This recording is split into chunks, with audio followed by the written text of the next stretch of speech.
Hi, Jacob Payton here. Welcome back to my channel. Today I'm going to be diving into Below by Ryan Lockwood. It says they're here and they're very hungry. In all his years as a professional diver, Will Sturman has never encountered a killing machine more ferocious than the great white shark or as deadly as the piranha.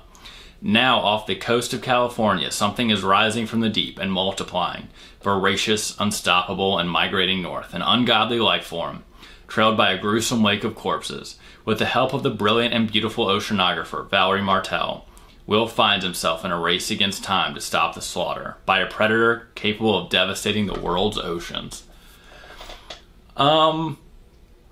So Below follows Will and Valerie as they set out to stop what is described as these very large squid that travel in packs and are basically eating everything in their path, whether it's all the fish in a large commercial fishing area or divers that find themselves unlucky enough to be caught in their path. I will say right now that I very much did enjoy this book. At some point, I mean, it did get a little lengthy than the usual creature features that I read. They dive into a lot of Will and Valerie's personal life, such as like the death of Will's wife and, who he's been sleeping with since, which is basically anyone that will come back to his boat on a marina, and his lifestyle since everything went down with his wife. I enjoyed this book, I will say that. I did think it was a lot like Jaws, even though that it was squid and they do operate more like piranhas, in which they attack in schools or packs or whatever you call a large quantity of piranhas. I feel like fish are schools. I don't know, don't quote me on that. But yeah, in this very much like the same vein, he and Valerie are both trying to tell everyone about this and no one's really believing them.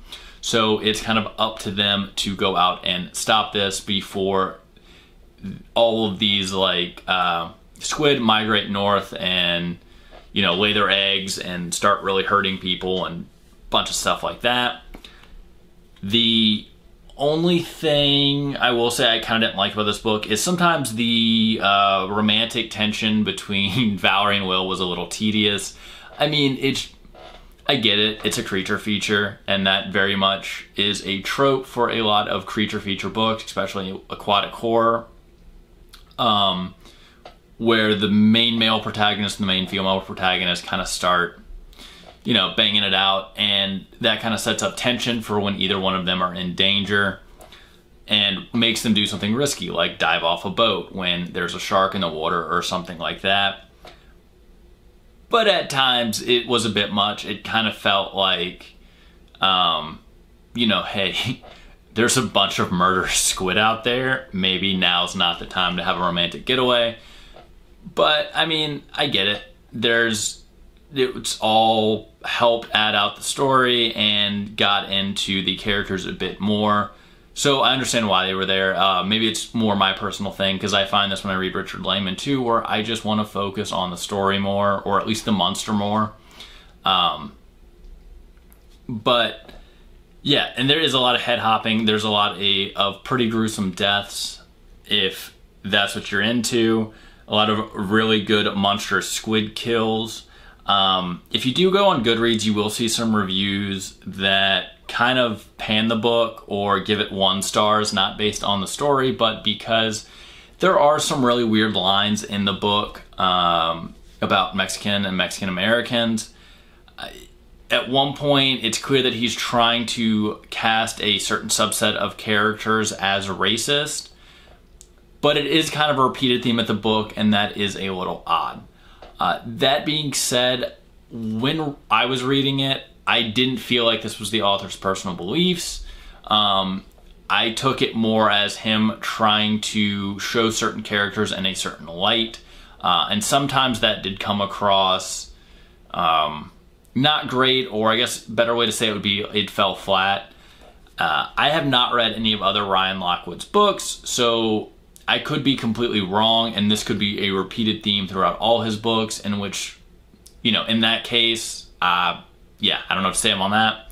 But do let me know if that is the case, I guess, in the comments. But I think for Below, And my own personal opinion with this book is don't let those Goodreads reviews stop you from reading this book. If you like Jaws, if you like aquatic horror, I don't think there's really enough of it out there to pass up a decent book. I did think Below was decent. It was fun. Even if it was a little more like Steve Alton at times than Peter Benchley's for that Jaws comparisons, which isn't a bad thing. Steve Alton just has a lot of science in some of his books, which can be a turnoff to some people as well. I read a lot of older science fiction and even some hard science fiction. Doesn't mean I understand what people are saying half the time, but that's not something that makes me fall out of a book. And I also very much enjoy Steve Alton's books. So if you like Peter Benchley or Steve Alton, definitely give Below a try. I think it was really fun, especially with summer coming up. And it's definitely a book too I think you can reread because, like I said, there is a lot of characters and kills, and I think when you're reading a book, you sometimes, I read pretty fast, so I do find new things sometimes when I go back and reread a book, and this is definitely a book I will probably reread by the pool this summer. So once again, thank you for watching my channel. If you have read this book or haven't read this book and have read other Ryan Lockwood books and want to talk about them down in the comments, please let me know about them. And please let me know your own thoughts on this book. And if you enjoyed this video, please like and subscribe, and I'll see you guys next time.